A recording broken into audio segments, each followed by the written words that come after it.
오늘의 이야기 사랑하는 여러분, 잠시 눈을 감고 우리의 삶을 돌아보는 시간을 갖겠습니다. 혹시 내가 하는 일이 너무 작고 보잘것없다고 느껴질 때가 있으신가요? 거대한 세상 속에서 나의 존재가, 나의 노력이 마치 먼지처럼 느껴져 낙심한 적은 없으신가요? 오늘 우리가 함께 나눌 이야기는 바로 그런 마음을 품고 있는 우리 모두를 위한 하나님의 따뜻한 위로와 격려의 메시지입니다. 하나님께서는 바로 그 작고 불완전하며 때로는 초라해 보이는 것들을 들어 당신의 영원하고 이대한 영광이 머무는 거처로 삼으시는 분이라는 사실을 기억하게 될 것입니다.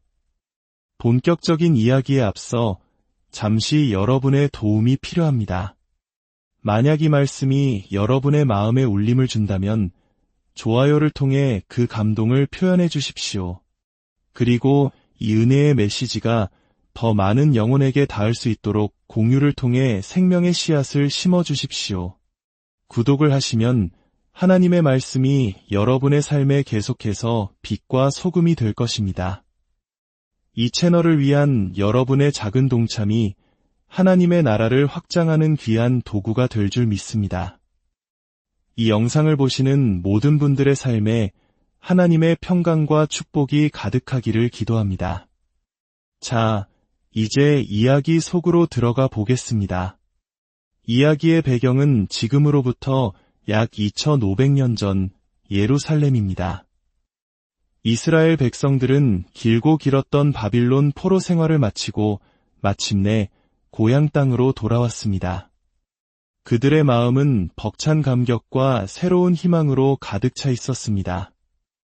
그들은 가장 먼저 무너진 하나님의 성전을 재건하는 위대한 사역을 시작했습니다. 하지만 그들의 열정은 오래가지 못했습니다. 주변 민족들의 방해와 현실의 팍팍함 속에서 성전 건축은 중단되었고 무려 18년이라는 세월이 흘렀습니다. 사람들은 이제 하나님의 집에는 무관심한 채 저마다 자신의 집을 아름답게 꾸미는 데에만 열중하고 있었습니다. 바로 그때 하나님께서는 선지자 학개를 통해 그들에게 말씀하십니다. 학개서 1장 4절에서 6절의 말씀입니다. 이 성전이 황폐하였거늘 너희가 이때에 판벽한 집에 거주하는 것이 옳으냐? 너희는 자기의 행위를 살필지니라. 너희가 많이 뿌릴지라도 수확이 적으며 먹을지라도 배부르지 못하며 마실지라도 흡족하지 못하며 입어도 따뜻하지 못하며 일꾼이 삭슬 받아도 그것을 구멍 뚫린 전대에 넣음이 되느니라. 이 말씀이 마치 오늘을 살아가는 우리 현대인의 모습을 꿰뚫어 보는 것 같지 않으신가요? 더 나은 삶, 더 안락한 환경을 위해 쉼없이 일하고 많은 것을 심고 거두려 하지만 마음 한구석은 늘 공허하고 만족이 없는 삶. 아무리 채워도 채워지지 않는 갈증과 허기. 열심히 번 돈이 어디로 사라지는지 모르게 흩어지는 경험. 하나님께서는 그 모든 문제의 근원이 바로 우선순위에 있다고 지적하십니다. 하나님의 영광을 위한 삶을 뒤로한 채 오직 나 자신의 안락과 만족만을 추구할 때 우리의 삶은 결국 끝없는 좌절과 불만족의 늪에 빠지게 된다는 것입니다. 하나님께서는 이어서 해결책을 제시하십니다. 8절 말씀입니다. 너희는 산에 올라가서 나무를 가져다가 성전을 건축하라. 그리하면 내가 그것으로 말미암아 기뻐하고 또 영광을 얻으리라. 여기서 우리가 주목해야 할 점은 문제의 핵심이 단순히 건물을 짓지 않은 데에 있는 것이 아니라는 사실입니다. 진짜 문제는 바로 하나님의 영광을 사랑하는 마음을 잃어버린 데 있었습니다. 구약의 성전도 신약의 교회도 그리고 오늘날 우리 각자의 삶도 존재하는 가장 근본적인 이유는 바로 하나님의 영광을 드러내기 위함입니다. 예수님께서도 말씀하셨습니다. 누구든지 자기 목숨을 구원하고자 하면 잃을 것이요 누구든지 나를 위하여 자기 목숨을 잃으면 찾으리라. 우리에게 주어진 시간과 재능, 에너지를 오직 나 자신을 위해 사용할 때 우리는 결국 모든 것을 잃게 될 것입니다. 하지만 하나님의 영광을 위해 우리의 삶을 드릴 때 우리는 진정으로 깊고 풍성하며 만족스러운 삶을 발견하게 될 것입니다. 이 강력한 메시지에 백성들의 마음이 움직였습니다.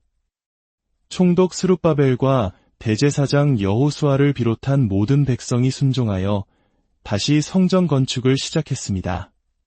하지만 또 다른 시련이 찾아왔습니다. 공사를 시작한 지 약 한 달이 지났을 때 백성들은 깊은 낙심에 빠졌습니다. 그들 중에는 과거 솔로몬이 지었던 눈부시게 화려하고 웅장했던 첫 번째 성전을 기억하는 노인들이 있었습니다. 그들의 눈에 지금 짓고 있는 성전의 기초는 너무나 작고 초라해 보였습니다. 이게 다 무슨 소용인가? 우리가 짓는 이것은 과거의 영광에 비하면 아무것도 아니야. 과거의 위대한 업적, 혹은 다른 사람의 화려한 성공과 자신의 초라한 현실을 비교하며 무력감에 빠지는 경험. 우리도 살면서 자주 겪는 일 아닙니까? 내가 가르치는 작은 주일학교 학생들, 내가 돌보는 작은 가정, 내가 섬기는 작은 교회. 그 안에서 쏟는 나의 수고와 노력이 너무나 미미하게 느껴져 모든 것을 포기하고 싶어질 때가 있습니다. 바로 그 순간 그 낙심한 백성들에게 그리고 오늘을 살아가는 우리에게 하나님께서 학개를 통해 다시 말씀하십니다. 학개서 2장에 기록된 이 말씀은 오늘 이야기의 가장 핵심적인 부분입니다. 하나님께서는 2가지 위대한 약속으로 그들을 격려하십니다. 첫 번째 약속은 내가 너희와 함께 하노라입니다. 스룹바벨아 스스로 굳세게 할지어다. 여호수아야 스스로 굳세게 할지어다. 이 땅 모든 백성아 스스로 굳세게 하여 일할지어다. 내가 너희와 함께 하노라. 만군의 여호와의 말이니라. 여러분, 이 말씀의 무게를 느껴보십시오. 온 우주 만물을 창조하신 전능하신 하나님께서 그 작고 초라한 성전을 짓는 그들 곁에서 함께 일하시겠다고 약속하십니다. 하나님께서 친히 함께 하시는 일이 어찌 하찮을 수 있겠습니까? 그분의 임재 자체가 그 어떤 일도 세상에서 가장 중요하고 가치 있는 일로 변화시킵니다. 더 나아가 하나님께서는 단지 우리 곁에 서 계시는 것을 넘어 우리 안에 들어와 일하십니다. 학개서 1장 14절은 하나님께서 백성들의 영을 감동시키셨다고 기록합니다. 하나님께서는 우리가 마지못해 억지로 일하는 것을 원치 않으십니다. 우리 안에 기쁨과 자원하는 마음을 부어주셔서 주님의 일을 사랑으로 감당하게 하시는 분입니다. 또한 이 약속은 과거 이스라엘 백성을 이집트의 노예 생활에서 건져내시고 홍해를 가르셨던 그 위대한 능력의 하나님께서 지금도 동일하게 함께 하신다는 사실을 상기시킵니다. 그리고 과거 다윗 왕이 아들 솔로몬에게 성전 건축을 명하며 두려워하지 말며 놀라지 말라. 내 하나님 여호와께서 너와 함께 계시사 내게서 떠나지 아니하시고 너를 버리지 아니하시리라고 했던 그 약속과 정확히 일치합니다. 즉, 솔로몬의 위대한 성전을 가능하게 했던 그 하나님의 신실한 약속이 지금 이 초라한 성전을 짓는 너희에게도 동일하게 주어졌다는 놀라운 선언인 것입니다. 그리고 2번째 약속은 더욱더 우리의 상상을 뛰어넘습니다. 그것은 바로 너희는 눈에 보이는 것보다 훨씬 더 위대한 것을 짓고 있다는 약속입니다. 학개서 2장 6절부터 9절입니다. 조금 있으면 내가 하늘과 땅과 바다와 육지를 진동시킬 것이요 또한 모든 나라를 진동시킬 것이며 모든 나라의 보배가 이르리니 내가 이 성전의 영광이 충만하게 하리라. 이 성전의 나중 영광이 이전 영광보다 크리라. 백성들의 눈에는 그저 작은 건물의 기초만 보였습니다. 하지만 하나님의 눈에는 그 작은 시작을 통해 이루실 상상할 수 없는 미래의 영광이 보였습니다. 하나님께서는 그들의 작고 미약한 수고 위에 당신의 위대한 계획을 세우고 계셨습니다. 그리고 이 약속은 인류의 역사 속에서 여러 단계를 거쳐 놀랍게 성취되었습니다. 수백 년 후 헤롯 왕은 스룹바벨의 성전을 솔로몬의 성전만큼이나 화려하게 증축했습니다. 그리고 마침내 예수 그리스도께서 이 땅에 오셨습니다. 예수님께서는 이 성전을 헐라 내가 사흘 동안에 일으키리라 말씀하시며 당신의 몸이 바로 참된 성전임을 선언하셨습니다. 구약시대의 성전이 하나님을 만나는 장소였다면 이제는 예수 그리스도를 통해 누구나 하나님께 나아갈 수 있게 된 것입니다. 그리고 역사의 마지막 날 요한계시록에 기록된 새 예루살렘에는 더 이상 건물의 성전이 존재하지 않습니다. 왜냐하면 하나님과 어린 양 예수 그리스도께서 친히 그 성전이 되시기 때문입니다. 이것이 의미하는 바가 무엇일까요? 바로 이것입니다. 하나님께서는 작고 불완전한 것들을 취하여 당신의 영원한 영광이 머무는 거처로 삼으신다는 위대한 원리입니다. 학개시대의 백성들은 자신들이 짓는 작은 건물이 장차 오실 메시아, 예수 그리스도와 영원한 하나님 나라로 이어지는 위대한 구속사의 한 페이지가 될 것이라고는 상상조차 하지 못했습니다.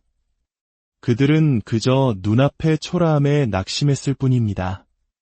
그래서 하나님께서 말씀하신 것입니다. 용기를 내어라. 너희는 너희가 보는 것보다 훨씬 더 큰 것을 짓고 있다. 사랑하는 여러분, 이 말씀은 오늘 우리 각자에게 주시는 하나님의 음성입니다. 여러분의 삶의 자리에서 드리는 작은 섬김, 남들이 알아주지 않는 작은 순종, 눈물로 드리는 기도가 결코 헛되지 않음을 믿으십시오. 여러분이 가르치는 한 명의 아이, 여러분이 사랑으로 돌보는 한 사람의 영혼, 여러분이 진실하게 살아내는 하루하루의 삶이 바로 하나님의 위대한 성전을 짓는 벽돌 하나하나가 되고 있습니다. 여러분의 눈에는 그 결과가 보잘것없어 보일지라도 하나님께서는 그 작은 수고를 통해 하늘과 땅을 진동시키시고 당신의 영광으로 그 일을 채우실 것입니다. 아기 예수를 잉태했던 마리아를 생각해 보십시오. 그녀의 몸 안에 온 인류의 구원자가 자라고 있다는 사실을 그녀는 온전히 이해할 수 있었을까요? 아마 하나님께서 그녀에게도 이렇게 속삭이셨을 것입니다. 마리아야, 용기를 내어라. 너는 내가 보는 것보다, 내가 느끼는 것보다 훨씬 더 위대한 것을 품고 있단다. 하나님의 나라에서는 결코 사소한 것이란 없습니다. 당신이 하나님의 손에 붙들려 신실하게 행하는 모든 일은 결코 하찮지 않습니다. 부디 용기를 내십시오. 그리고 다시 일어서십시오. 당신은 지금 당신이 보는 것보다 훨씬 더 위대한 것을 짓고